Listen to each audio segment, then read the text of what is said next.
Welcome to Astrology 2021. So I decided earlier today that I was going to dedicate this next hour to the souls that were scheduled to leave this planet over this past year. Whether it was due to COVID or not, related, I just want to dedicate that to those souls. And I want to just thank them for their sacrifices, for their gifts, and for their love that they brought us in this life, in their life. So the name of the reading that I'm going to do is called Earthside. We are asked to arrive here, Earthside, to occupy every inch of the body we're given, to learn its language, its needs and gifts. We are asked to use it as a compass to harbor us in safety and lead us through the wild. We are asked to care for this place with the grit and grace of dirt on our hands. We are asked to speak, to give voice to the voiceless, and translate light to language, to cast the widest net, to include everything inside of it, to crack the heart wide open and never close it again.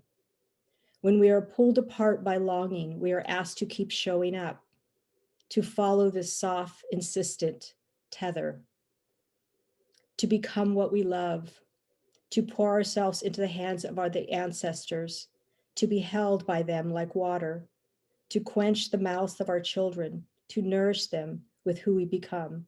We are asked to belong, finally, to ourselves, to each other, to the land, to our own shape-shifting shadows, to our own threadbare, indelible light. We are asked to belong to the old tales that brought us here and to the new ones that'll keep us alive.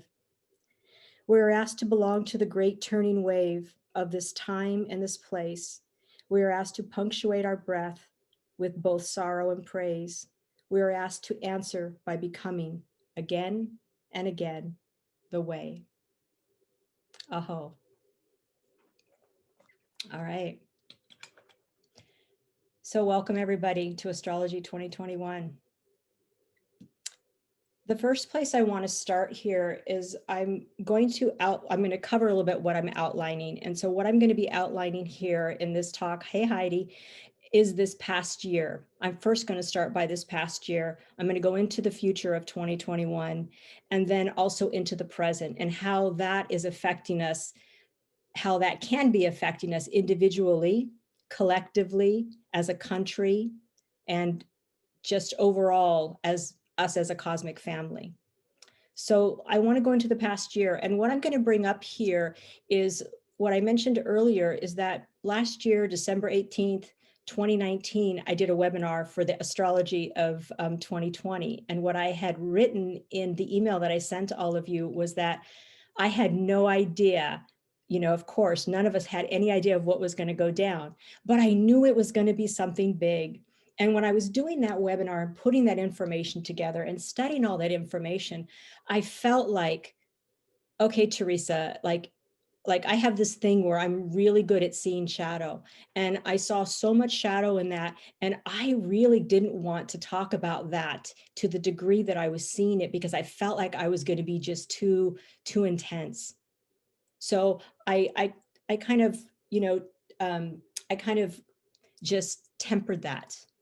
So I took my notes out from last year and I'm going to go over some of them because I want you guys to hear this, because here's what's important about recapping this is that now that we have lived this time of 2020 and the astrology, and even though we're still in, very similar, seemingly similar situations that we are in, when we can go back and look and compare of what was being told and what we're experiencing, it helps to understand how to see this more on not only a collective level, but even on an archetypal, symbolic, and metaphoric level. How when we look at things, we don't look at things, it's important not to look at things so literally. We got to look at things from a larger lens of, what we see behind the mind's eye, what we see that is symbolic. And I also think it's a really good way to help teach us to, even for those of us who might be struggling or are unsure of our own spiritual life connection to this existence on earth, to open up to see life in a way that it's not just about what happens here on, this third dimensional world. There's so many other factors going on.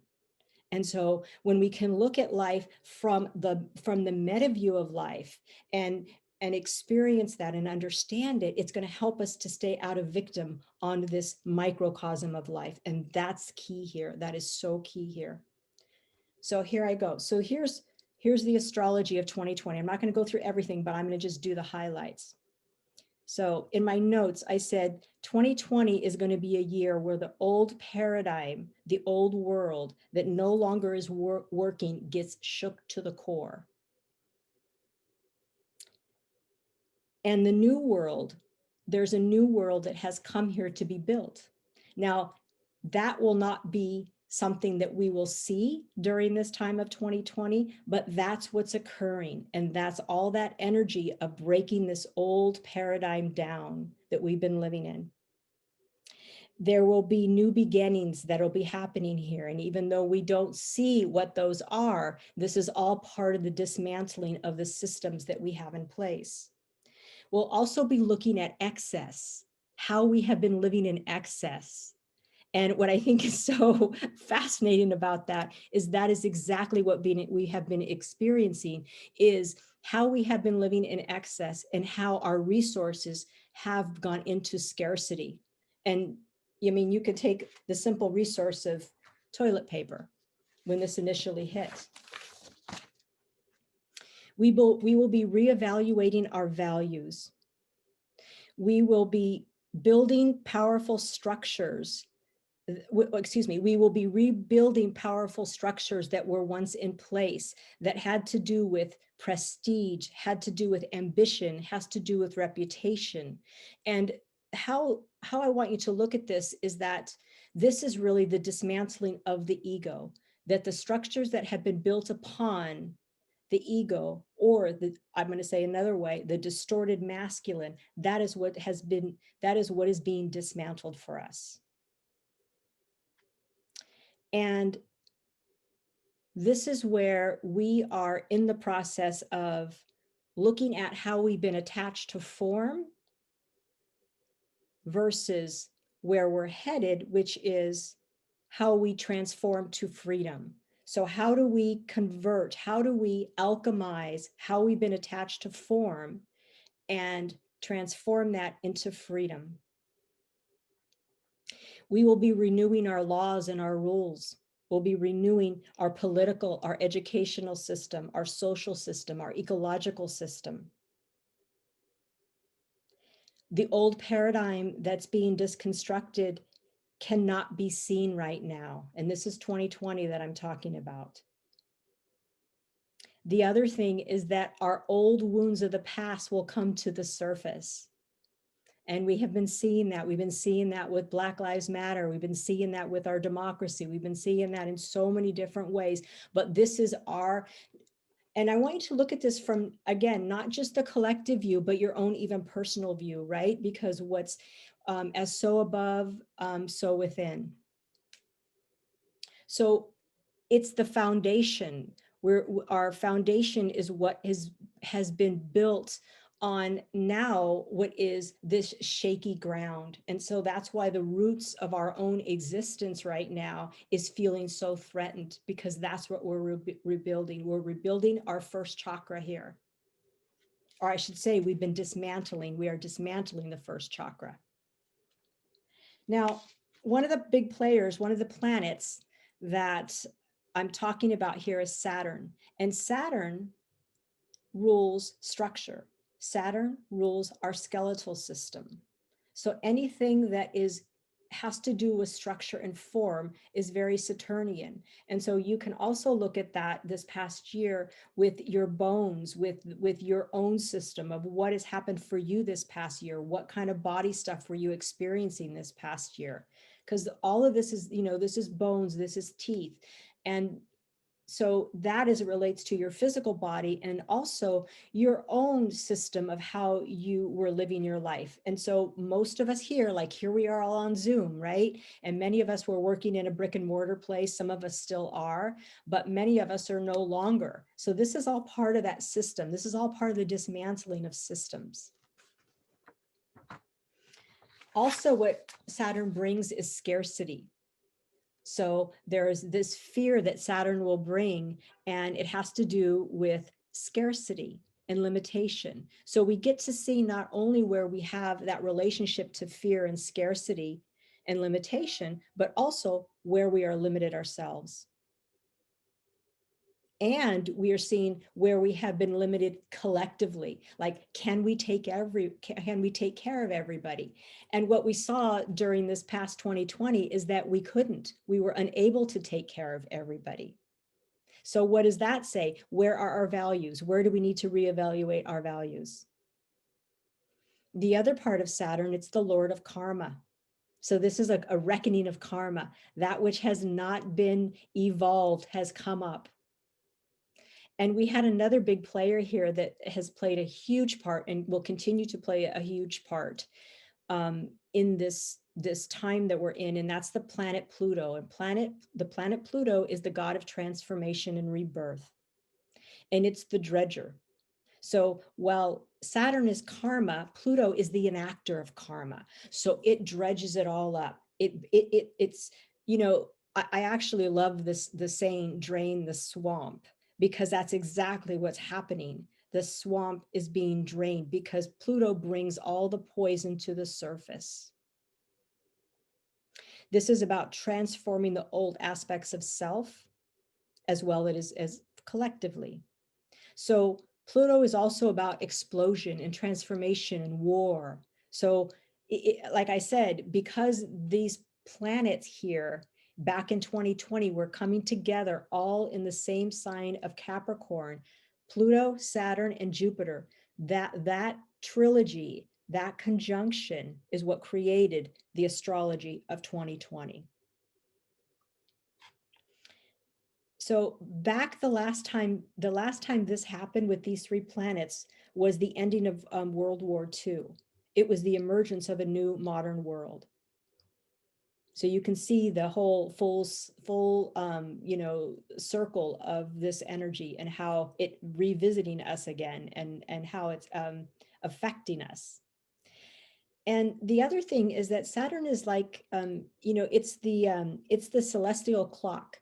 So this would be the, how can I say this? It's like, oh, it comes up when the time is due. So we are at a point here in our lives, and talking about 2020, where this has all come because this is what's due. It's like when we're working on ourselves individually and going through our own transformational processes, we see that, oh, all this had to come to a head.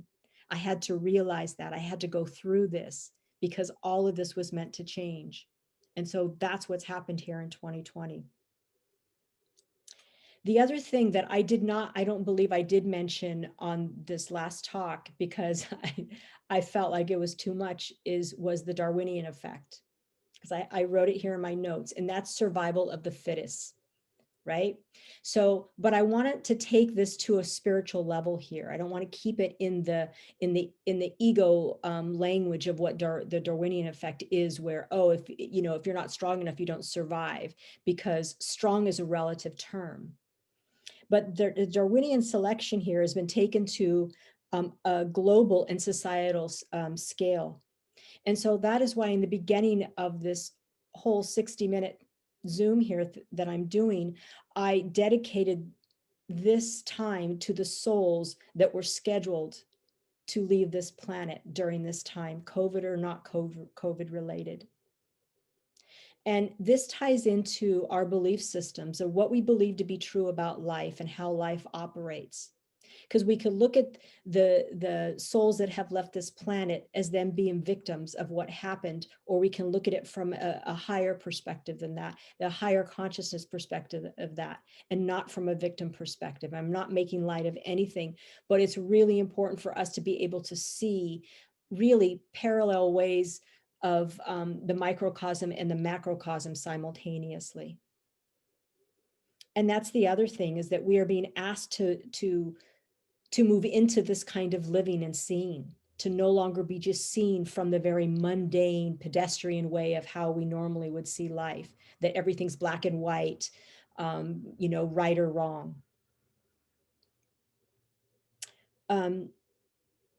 Let's see.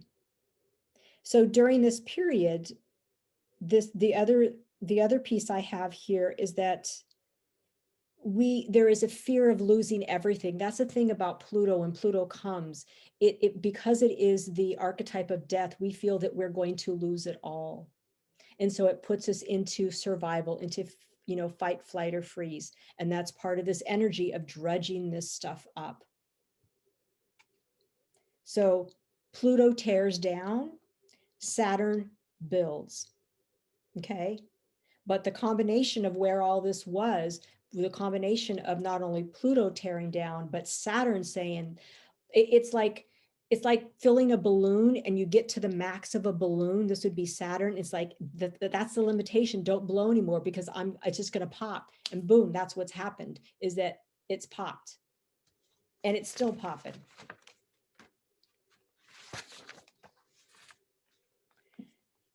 The other piece here of last year was, one of my notes was, we should watch for the abuse of power or living in fear.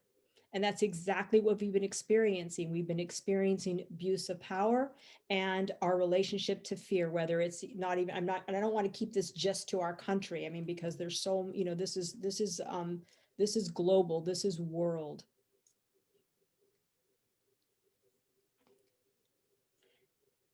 The other piece that's important here, as I come really to the close of this review time of 2020, is I wrote this in bold, and it says, this is a slow evolutionary process that builds new foundations on which to prosper in the years to come.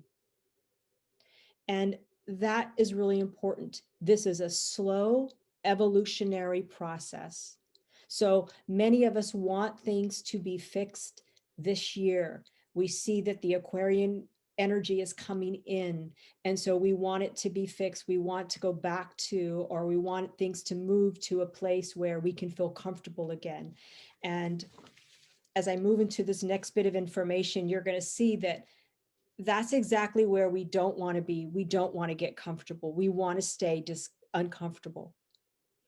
And we want to be in a place where we understand how to be in the discomfort of uncertainty.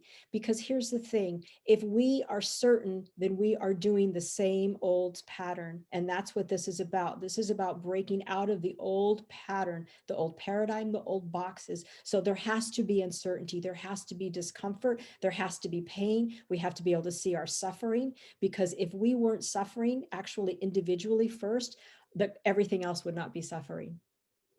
I mean, and that's what the Buddhists teach us, right? We are all reflections of each other. Therefore, what is out there is also inside. And so we can't expect to fix that if we're not fixing what's in here. And I know many of you, most of you on this call get that, because you guys are ones that will answer this kind of call to listen to Astrology 2021. So you get how some of this process works. Okay, so I'm going to keep going here. So, hey, Thea. Yeah. Real quick, before you move to 2021, Diana in the chat asked about the prayer that you read at the very beginning. Do you have a link to that you can put in the chat at some point?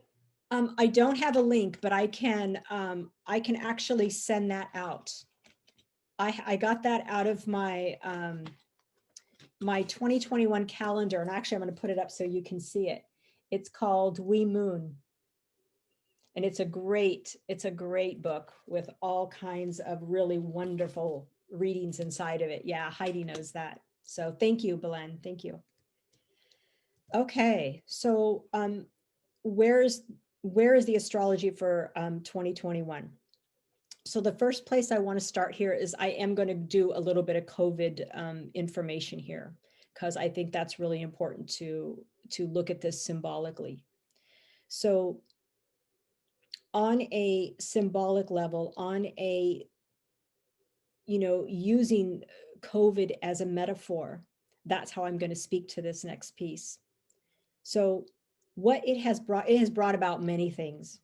And I'm sure we can go on a long time about that, but I'm just going to hit some detailed points here. It has forced us to forcing us to take stock and reassess our attitudes towards rules, laws, values, fear, scarcity, systems and structures that we have had in place. We are looking at a collective structure here. Collective meaning not just our country, but the world.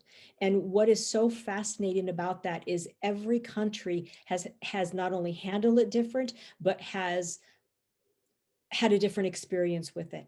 And that has to do with that country's own social ethos. We're having our own issues, other countries are having theirs. And what is so telling is that the United States is having a really heck of a time with this. That's a whole big can of worms. I am going to touch on some of that as well. The emergence of COVID is part of the frame of reference to understand that the current state of the world that we have created. I'm going to say that again. The emergence of COVID, remember I talked about the reflection, is part of a frame of reference to understand the current state of the world that we have all created. We are living in a compromised environment. We are the cause of the disease, and we are the cure of the disease. It's like when we get sick and there's disharmony, imbalance in our body. We're talking about this on a collective level. We're talking about toxins. We're talking about physical toxin, mental toxins, spiritual toxins, emotional toxins, all of those types of things. And as I said before, every culture, country, and individual is has their own ecosystem, and that ecosystem will determine how they have been experienced this whole situation. So each of us will be affected differently. And that is why we cannot put this in a box. And see, that's what the media does, is it wants to put it in a box and say, if you're at this age, this is your higher propensity for having this. And then you'll see something where, oh, this person was only this, this age and they died. See, it's like we're trying to make logic out of something that can't really be experienced in that logical linear way. And this is all part of the new paradigm that is occurring, is that we are here being asked as spiritual beings to step into that spiritual aspect of ourself. And as long as we continue to stay in that linear world and expect linear answers, then we are going to continue to be in fear and pain and suffering and all down that rabbit hole. So I just want to say, like, we've got to be careful with what we see and what we believe. So my question to each of you, and I don't expect you to answer it, but kind of just answer it to yourself, like, how much have you changed? Like, how has this time changed you?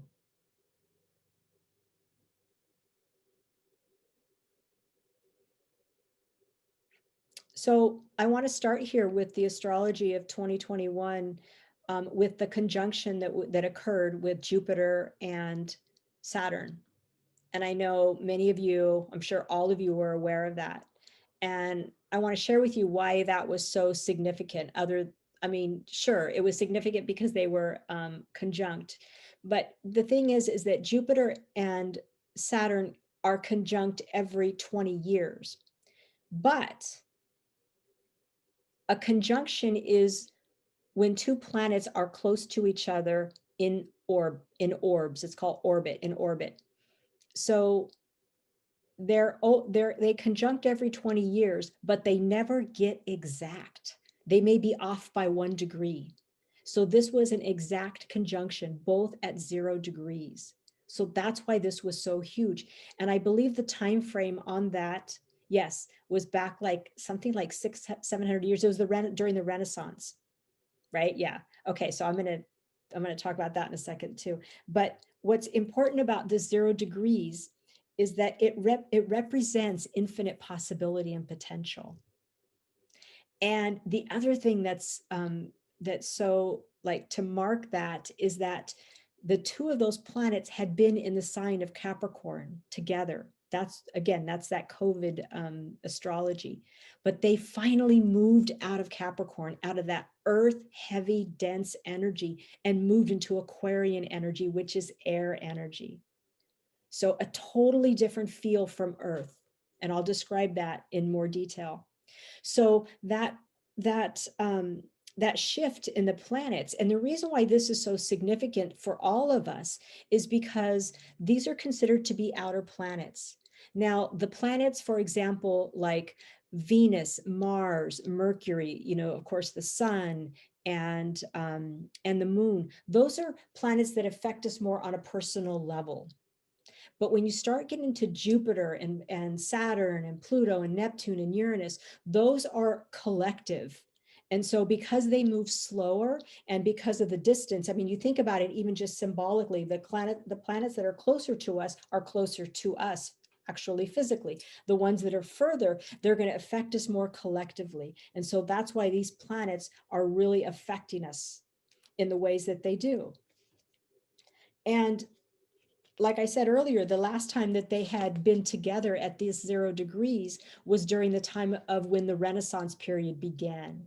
So if you think about that Renaissance period was an awakening to a whole new era. And that's what we're doing. We're awakening to a whole new era. Now I want you to hear that, though, actually, literally, we are awakening. We have not completely awakened. We're not in the middle. We are taking the first step. So we are at a place where nothing is solved yet. Everything is new and fresh. And that's what I mean about the uncertainty and the, what was the other word I used? I can't remember the other word I used, but it was uncertainty. And I'm just going to say the unknown. We have someone in the chat. Mm-hmm. So Heidi, how long does this exact conjunction of Jupiter and Saturn affect our consciousness? Months or years? Yeah, great question. So Saturn and Jupiter will be together for 1 year in the same sign. Jupiter will continue because it moves faster than Saturn, but Saturn will stay in Aquarius. So we'll still have this Aquarian energy, and Jupiter will move into Neptune, into Pisces. Okay. And then what'll happen in 2024, Pluto, who is still in Capricorn, is going to join Aquarius energy in 2024. So we're going to get more Aquarian energy. And I'll be speaking to more of that later. But for now, it's 1 year with Jupiter and Saturn together in Aquarius. Okay. But Saturn will stay in Aquarius for 2.5 years. So till about 2023, which is good. Okay. So 2021 moving forward, this is where it's like, this is about creating lasting results, just like with the time during the Renaissance era. This is creating lasting results. What's the role you're going to play? What is the role humanity is going to play? What is that role going to be? Like, that is still undetermined. We have ideas, but it's still undetermined because there has to be some agreement for how this is going to work out. There is, for those of you who are curious whether we are in the age of Aquarius, that's to be debated. There's some astrologers that believe that we are. There's some that believe that we still have another 100 years. Honestly, I don't think that's so important. Whether that's more the kind of the semantics of it, but more than anything that we are living in where a time where Aquarian energy is entering into our collective right now. And that's what's important. So remember where we came from here in 2020. We came from a time of where there was a lot of earth, very tangible things, tearing down foundations, focusing on material resources of life, that sort of thing. So this personal resources that we were dealing with, the earth resources that we were dealing with, and the breaking down of these systems. Like, so now here we are talking about Aquarian energy, very different. Aquarian energy is the sign of the future. It's revolutionary. It's a very social sign. It's about group interaction. It's brotherhood, sisterhood, individualism, freedom, liberation, extremism. It's rebellious. It's humanitarian. It's inventive. It's high tech. It's technology. It's the digital world, computers. It's energy. If we were to relate a part of the body to this, it would be the nervous system. And if you think about that, a computer has its own nervous system. We have our own nervous system. And so the connection between us and computers is becoming more and more really in sync. Aquarius is about inclusivity and diversity, because it's about including everybody in the group, but yet being an individual within that group. It has no interest in protecting reputation. It doesn't care about reputation. It's like, I'm going to do my own thing. It's very eccentric. It has no interest in keeping things traditional. It says, no, let's mix it up. Let's make it non-traditional. Let's do something different. It's here to liberate us to the larger truth. That's what this Aquarian energy wants to do. We also have another planet that is making a big impact, Uranus, and that is also along these whole lines of Aquarian energy, where it's very rebellious. It is the awakener. It is earthquake energy. So these sudden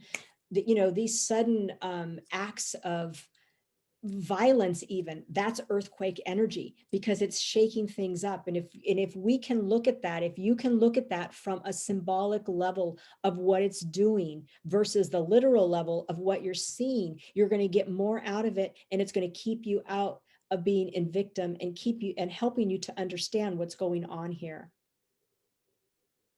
Aquarian is like the scout that's on a mission to wake you up.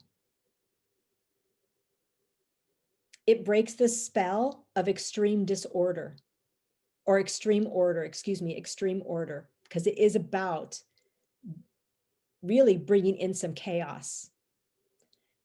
And so Aquarian energy are like free thinkers. They're free thinkers, and they also can be outlaws, because they're shadow to everything. So we cannot expect, well, no, I should say it differently. So just like what we saw on January 6th with the insurgent at the Capitol, like if you were to look at that, no, I'm going to look at that. I'm going to speak of that symbolically.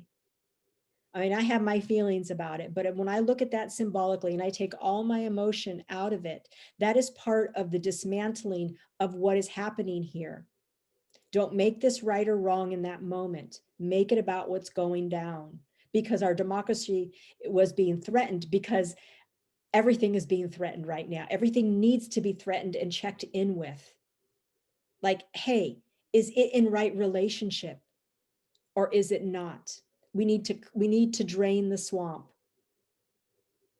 I know that's maybe, I don't know if that triggers any of you when I say that, but I think what's so funny about that, I mean, because there's such irony in this, right? That's why I say it. This is irony. I mean, we all know that when we're out there pointing the finger and judging, like, that karmic energy is going to come back at some point. So for you as individuals, This is about you reassessing your visions for your future. How do you really see your life? What do you believe to be true about life? Because this is about you looking at your own belief systems. And this goes further than like mindsets. I'm talking about like at the core of who you are and what you believe to be true, because that will dictate your whole relationship to how you experience this and what you will experience. Aquarian energy is community-based living. Rather than looking at large organizations and government to sustain us, this is about us creating community. This will be really important, where we are actually taking care of each other, because we cannot expect the government to do that. Because if the government is broken, if we have a parent who is broken and dysfunctional, how can we expect that parent to know how to care for us? This really is us coming and rising up to different places and speaking out the truth. And see, people have been not been able to do that. And when they do, they're silenced.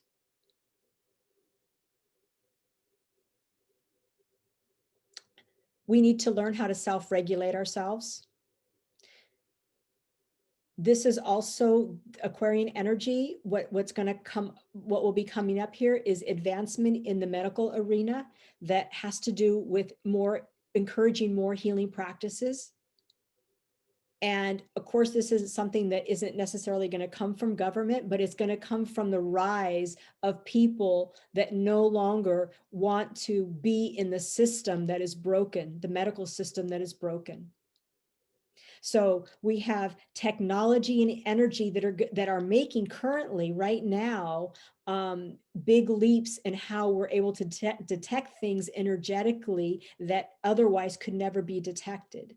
And those kinds of ways are becoming and will become much more accepted, and eventually over time will be the way in which healing takes place in a lot of areas. So those of you that are in the healing arts, even like your work here is even more dire to this time that's coming, because it's where we're headed and more people are awakening to it. Because here's how one of my mentors described like the different levels in which consciousness is that we have people that are living on the fringe. We have people that are just within the fringe, and then we have people in the center. And the people that are in the center are the people that are asleep, and they may never wake up.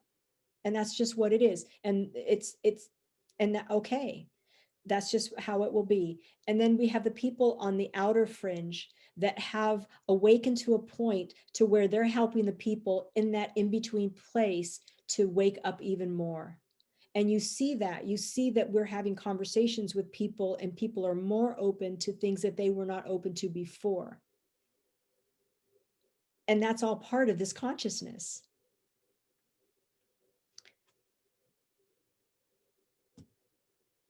Aquarius energy is also humanitarian energy. So humanitarian efforts in the areas of homelessness, in the areas of equal rights, world hunger, like all of these things these are big issues for us. And you can see and understand why all of this can't be fixed right away, because this isn't just about fixing a country. This is about trying to change the world. And that's why this was a world event, not a country event. It was a world event. So the shadow of this energy is kind of the herd mentality, mass consciousness. I mean, that's where we've been. And, I'm just going to keep using this as an example. We saw that event on January 6th, those insurgents, that was herd mentality. When I listened to some of those people being interviewed, like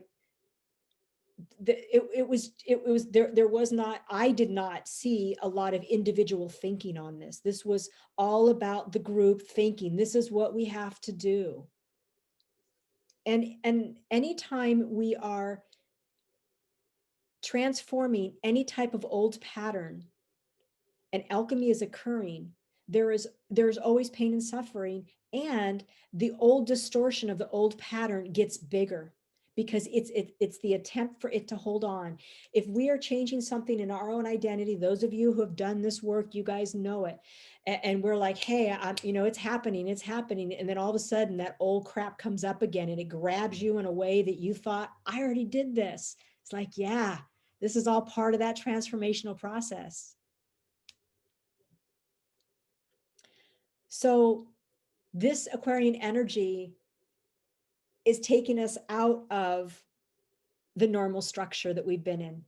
It's opening us up. That's what it's attempting to do, opening us up. And the point here is there is no new structure. That's something I want you to kind of let that sink in. There is no new structure. Not right now. We are in civil unrest. And it will continue. It's going to continue.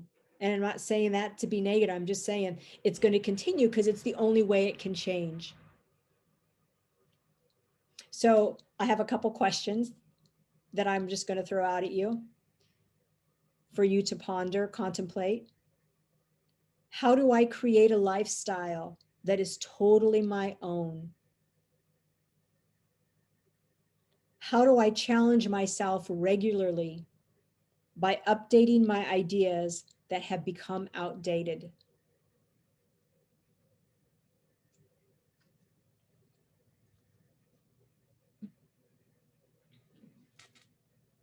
This is also about our hopes and dreams, our visions. What are our hopes and dreams for the future? For ourselves, for our world. All right, let's talk a little bit more about what we can expect from this Saturn Aquarian energy of 2021. First of all, Saturn, it is the taskmaster, but it's also brings a very grounding presence to it. And I think it was Heidi that said to me today, I can't remember what you said, but what I got from what your text had to do with there is a shift of leadership. There's a shift of energy. And I'm not saying this to make this choice right. I'm saying it because this is just what the energy is bringing. It is bringing a little bit of more grounded energy to us because we have been ungrounded for quite some time. Hey, Thea Terry, would you mind repeating those questions you just asked one more time? So the first question is, how do I create a lifestyle that is totally my own? How do I challenge myself regularly by updating my ideas that have become outdated?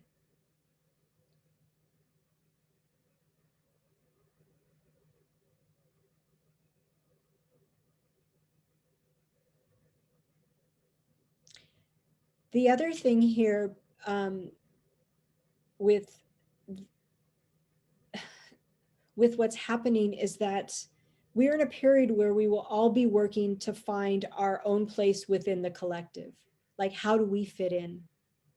And how do we make our collective voices be heard? That's going to be part of the challenge. Is, like you hear people say, well, I'm not going to vote because my vote doesn't count, or that's just a small example. It's a big example, but it's an example. And so we don't make the efforts, and I don't mean this in a bad way when I say this, or a wrong way, but it's like we feel sometimes like, well, what's the point? But that's what this is about. This is about us rising up, because we can overturn what's going on as a group, as a collective. That's what Aquarian energy is here to support us in, because it's a rebellion. It is a rebellion against the status quo. That's literally what it is.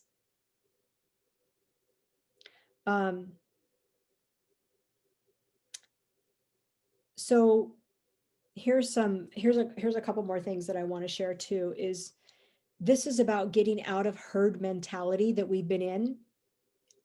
where people blindly and rationally follow a crowd. They do it because they believe that this is what you need to be doing, or this is what we're told. But this is really about us looking underneath of what we're being told, because we're not being told the truth. We are not being told the complete truth. And so it's moving from herd mentality to good fellowship. That we care for others, not because we want something in return. We care for others because it's how we've come here to treat each other, and we deserve to contribute and to make a difference in the world. It's about transforming false democracy to true democracy. You know, one of the things that one of my mentors taught and shared with me was that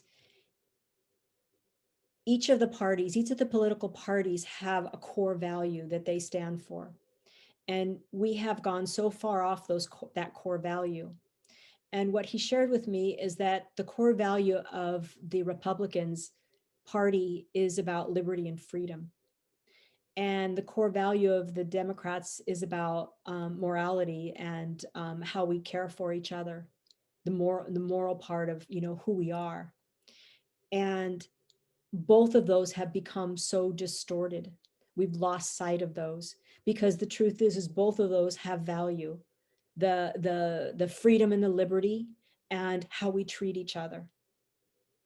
So that's what I mean by false democracy versus true democracy.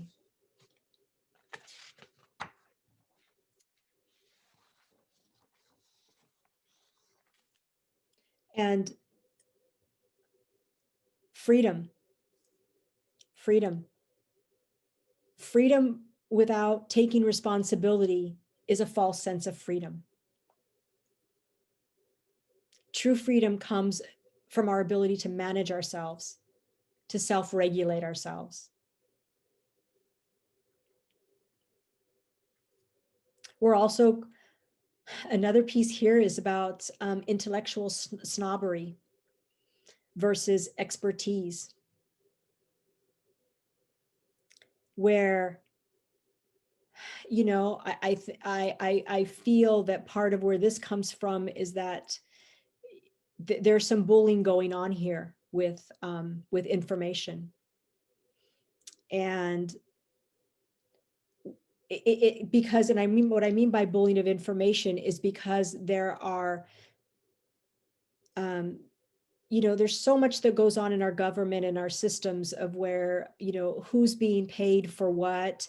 And, oh, this person's the expert, because if this person is the expert, then this person is going to back this. And that's where there's all this kind of, you know, lies and secrets. And so this is about, you know, having a sense of expertise coming from a place of true knowing, of truth, and not of what's in it for me. And the other piece here is also technology, where we're moving from, like, you know, we are in an addiction of technology for sure.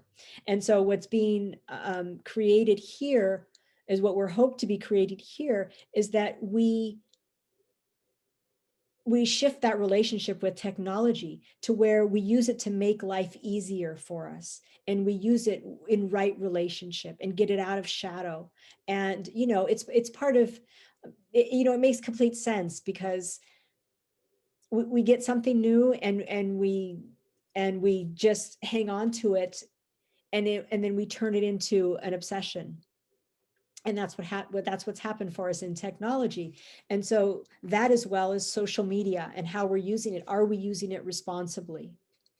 And I think what is so symbolic here is that, you know, this is kind of a little bit of a catch-22, but the president had his Twitter account closed forever. And that there's some social responsibility there. And then there's another piece of that one can say, well, you know, there's a freedom of speech. So, you know, there's these fine lines here, but that's all of what we're going to be working out. That's all of part of this information, part of this time of trying to get some guidelines for us, some boundaries with our technology. And whether it's done, we do that ourselves is really, this is about, again, that self-regulation that I'm talking about. The thing about Saturn is about hard work, and it pushes for order. It pushes for order. But this time the order isn't about the controlled order of the box, the controlled order of the hierarchy, of the patriarch, of the dysfunctional systems that have been in. This is about pushing toward collective order. So it's for the greater whole, collective order. And we restructure through chaos. It's how it happens. That's how restructuring happens. It's through chaos. That's transformation. That's alchemy. And we will be asked to make some hard choices, not only for ourselves, but for ourselves as a collective, as countries, of where things possibly are going to be emotionally difficult for us. And what I mean by that is that it can feel like we're giving something up, but sometimes we give something up in order to get something greater. And that's what we have to really remember here. There's something bigger going on. Saturn puts the brakes on extreme behaviors. And that's another thing that's coming up here too, is the extremes that we've been in. We've been in very extremes. We've heard the term polarization, right? And there's polarization on both sides of what's happening here, whether we're in this country or just in the world in general. There's this black and white kind of way in which we have formed and structured our world. And that's what the brakes are being put on. We have become out of touch with our true nature. That's all of what is happening here. It's actually so simple and and yet so complicated. I mean, this is transformation 101, but as a collective. And this is also about us raising our spiritual temperature. And what I mean by that is your relationship to your own spiritual life, like your own spiritual practices. And it's like what I said earlier, and this is a really big question, is what do I believe to be true about how life operates? Because that is your foundation. That is the template, that is the belief system, that everything that in your life that occurs will thread back to that question. Can you answer it? Do you even know what that is?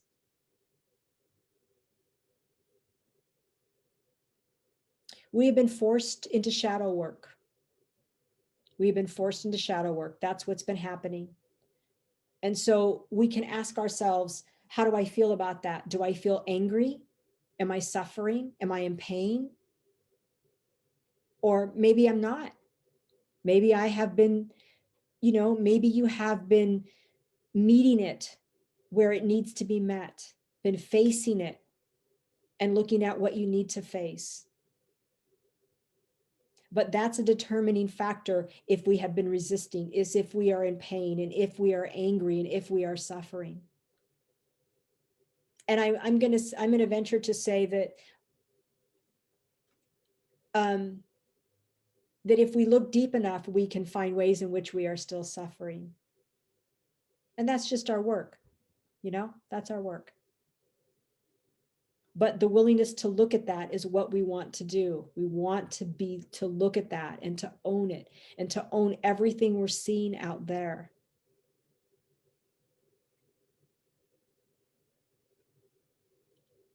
So we are learning how to be in a new consciousness. Okay? We are learning. We are learning what's new. We are going to learn what's possible. We are going to learn. My hope is that we learn that a human community is possible. We are seeing that social experiences have changed or can continue to change. The whole symbology of us having to be social responsible is all part of this. Having to, or choosing to at least, be socially responsible for this. Choosing to take care of each other, whether we believe we should put a mask on our face or not, do we choose to take care of each other? That's really what we can look at this from that perspective. And so we can ask ourselves, how long do we want this to continue? And we can say, oh, I don't want it to continue. Like, okay, then let's take responsibility for that. Everybody is in the same story. And that's what's so remarkable about this. We are all in the same story, no matter where we live. And we are in year one. We are in the beginning. We had to have all that unearthed for us. And I would imagine more to come. So what I see moving forward for this year in terms of some timelines is that things are going to feel lighter as we come into March. Okay. Things will tighten up as we get closer to like the fall time here of 2021. There's a lot of there's a lot of how should I say this? Let me see. I don't want to speak too much astrology here. Just like kind of like a Mercury retrograde, right? Where a planet is moving forward and then it'll come back. So we're going to hit some of these places. We'll revisit some of these places like we did in 2021 in terms of like, oh, we thought we opened and then we closed. Whereas this 2021 year, or back in 2020, this 2021 year won't be as extreme in the same way, but yet we're dealing with the fallout from everything. So we're dealing with so what is it going to be? And we don't know that yet. So that's where some unrest is still going to come, because I would imagine that with what happened on January 6th, I mean, that was a pretty big explosion, right? There was a pretty big thing that happened. And so that just doesn't just calm and silence and then it's good. It's got to go somewhere, because what we do know is shadow will go somewhere unless it's brought out into the light and integrated. It's going to continue to show up. So that's what's to be determined here. How will that show up? And what I want to really invite all of you to do is to not bring that into a fear place, because fear is part of what is keeping this going as well. And it's not about saying, oh, nothing's going to happen. That's not what I'm saying. Or, oh, I'm not going to get sick, or, none of that. No, it's like really looking at your relationship to fear. What is that for you? Because that's a huge piece, because this COVID was a pandemic of fear. And what we know that there's only two ways of being in life. We're either in fear or we're in love. And it's pretty simple. It's not always simple to solve, but it's simple to know. So I'm going to pause for a minute here. We're at 5 after. I've given a lot of information. Do we have any questions or comments, Belen, in the chat? Are we good? I think we're good. You have answered everything in there so far. Okay, wonderful. All right, so if anybody has any, again, questions or comments, please do so now in the chat. I'm going to close up here in a few minutes if there aren't any.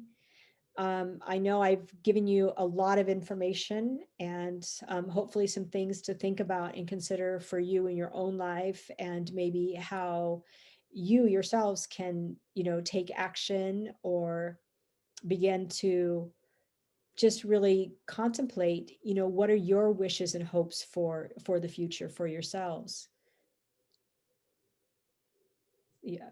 Do we have Nancy? Did she say? Okay. Yeah. Yeah, you have Nancy and then Heidi, I believe. Yeah, I see that. Awesome. Yes. Yeah, you're welcome. You're welcome. And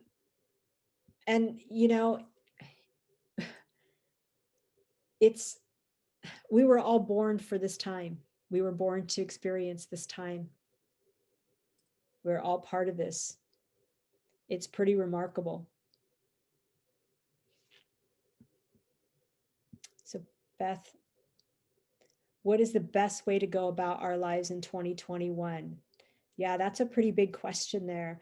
But what I want to invite you to look at this from the perspective of Beth is that for us to go forward in 2021 with, whoops, I just made this too big. There we go. There we go. Is to move forward in 2021 as it comes. This is a time, like I said earlier, where like we don't know what's going to happen. And just because we don't know what's going to happen doesn't mean it's something negative.